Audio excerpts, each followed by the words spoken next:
What is up, everyone? Welcome back to the channel. So today I have a very different video for you guys. I got my first cooking video that I'm posting on the channel, so I decided to post this because I just love to cook and I just wanted to put something different on the channel at the same time. I'm gonna be still posting gaming videos. That's not gonna stop because I love playing the games for you guys, trying out all the new games, so don't worry, that's not gonna stop.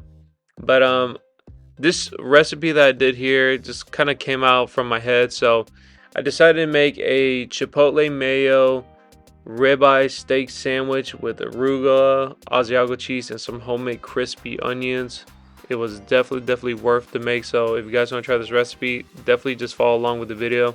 So as you see, I got a nice thin cut ribeye steak, hitting it with some salt, pepper, onion powder, and garlic powder. Of course, you guys can put whatever you want.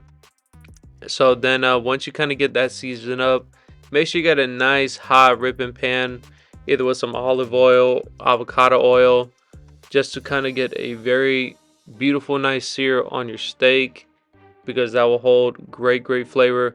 Also, when you're putting it in the pan, make sure you lay it away from you so you don't get any oil splash on you, because yeah, definitely you're gonna get burnt.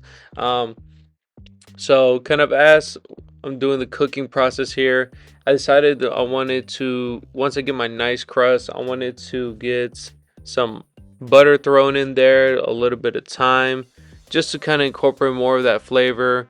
And then eventually you throw some crushed garlic, as you're going to see later on in the video. But kind of as this is going, if you guys have any just ideas or any cool, recipes, I always down to hear from you guys. I'm not picky with food. I've tried very international food. I've lived in many places, so I got to try a lot of food around the world, which was very awesome. Um, so definitely very big on just trying new foods. So if you guys have any recipes, any just kind of ideas, just let me know in the comments down below. If you want me to make a certain recipe or try to make one, I'm down for the challenge. But as you can see, hitting it here with some butter, hitting it with a few springs of thyme here, just to kind of really incorporate those flavors.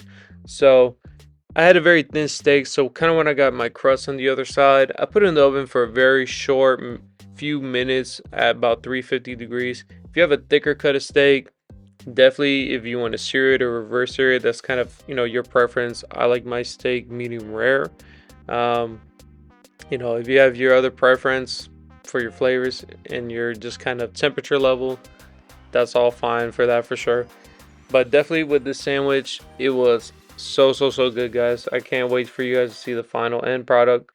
But we're going to continue to keep adding flavor here and also basting the steak. Basting is very important. You get that nice foamy butter on the steak, which is just adds so much flavor to your steak, makes it very tender but very flavorful at the same time. So definitely baste your steak. So next I decided to throw some crushed garlic in there. So unfortunately I didn't have real whole garlic, which is definitely way better to throw in there, because you get that nice roasted garlic flavor, which is super delicious with the steak. So definitely I will recommend to use real whole garlic. When you do it, you don't even have to take it out the peel. You can give it a little smash and throw it right in there, and it'll definitely do the trick. Now we're gonna get our onion cut up here, so we're gonna start prepping the fried crispy onions. If you ever had something of like a bloomin' onion, or if you're a big fan of onion rings, I definitely recommend making these. These came out phenomenal and were just such a bonus just to have on the sandwich.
So now that we got our onions nice and chopped, I'm gonna hit it with some buttermilk just to get it nice and coated and submerged, and also season these onions inside the buttermilk. So I just kind of use the same seasoning I use for the steak.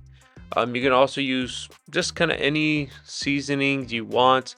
When I cook, I don't measure. I just kind of go by taste. I taste my food, which is very important, just to make sure if it needs extra salt, if it doesn't need salt, or any just kind of additional seasoning. So very important. Make sure you season and taste.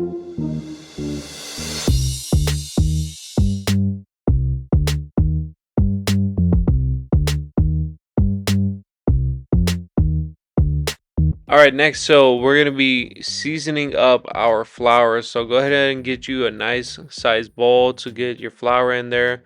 And like I said, you can either redo the same seasonings or you can do other seasonings. I did the same thing, but I add a little bit of cayenne pepper in this one just to give it a little spice to it. So definitely was worth it. So always season each step of your process. Don't over salt each step because that will really throw off your food and the whole recipe. But make sure you got layers of flavor in each step, which will really make a huge difference and really bring out a lot of flavor in your food. Alright guys, so once you guys get your flour all seasoned, give it a nice little stir, and now we're going to be coating these onions inside of the flour batter. So make sure you get them nice and coated. Shake off the excess. I did very poorly shaking it off, as you can see. So I recommend having like a kind of little sifter if you have one, which I would use. I just could not find it for the life of me, but definitely make sure you shake off the excess because that will help cook them better and you won't have so much kind of cakiness in the oil while you're cooking it. So make sure you shake it off. Big key. All right guys, make sure you guys have a nice hot pot of oil ready. You can use vegetable oil, Crisco, peanut oil, canola oil, whatever you got on hand. So the key is to make them nice and golden brown and crispy. They're gonna come out perfect. So while that is frying off, I'm gonna go ahead and start working on the Chipotle mayo. So I got my blender here. What I'm throwing in here is some mayo, some sour cream. Also, you're gonna need some lime, like a lime or lime juice, just to kind of give it that nice acidic flavor.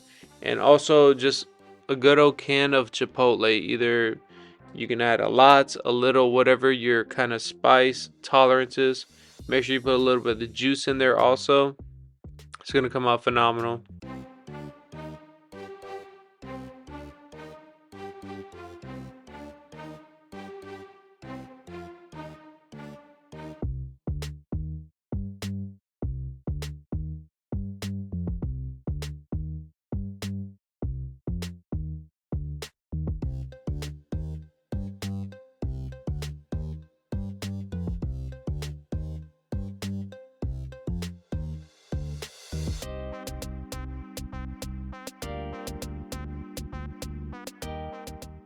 All right, so we're gonna get it all blended up here. So the key thing with this step is to just basically get the right consistency you want. If you want it more thicker, more looser, and also tasting flavor. Make sure it's the right flavor, the right amount of chipotle flavor, the right amount of heat, and if it needs any extra salt or so. Mine came out a little bit looser, but I adjusted it to kind of the right consistency I wanted. And right after we finished up that sauce, those onions came out perfect.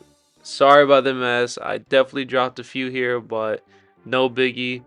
And a key thing too, if you're doing a lot of these, make sure you fry them in batches so you don't overcrowd your pan and it won't fry off as well and not as crispy as you want it.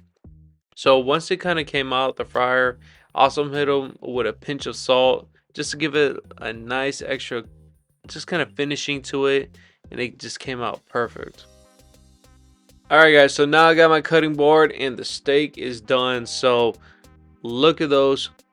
Those look absolutely delicious. I don't know about you guys, but it was delicious. And I went and cut it. It was perfect, medium rare, just how I like it. Like I said, I don't know if you can see it too well, but it's a nice thin steak and it was just perfect.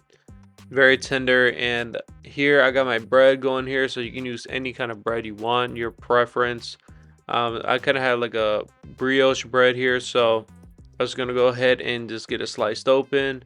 Go ahead and add our Chipotle mayo to it, and make sure you have your oven preheated, or you can have it on broil. That's what I did for myself, just to kind of get that cheese nice and melted once we added it on there.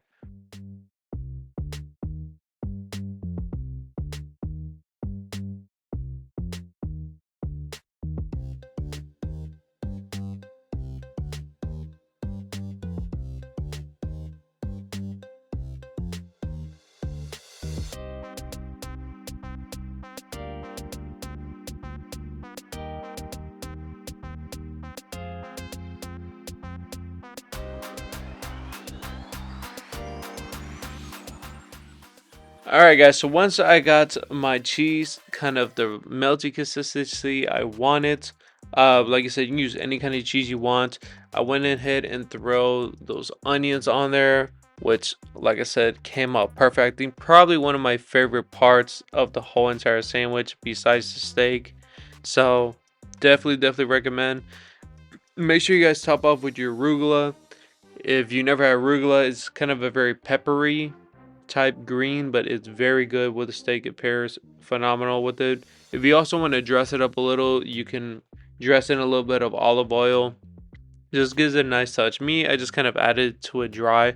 But here we got our final sandwich, the grand finale. Give it a good slice, and I'll tell you guys, this was delicious. I know it's kind of hard to see. I'm a little bit messy. I'm not gonna lie to you. I gotta get better on that. But when I tell you this sandwich was just A plus, 10 out of 10. Highly recommend it to you guys. Thank you so much for watching. Peace.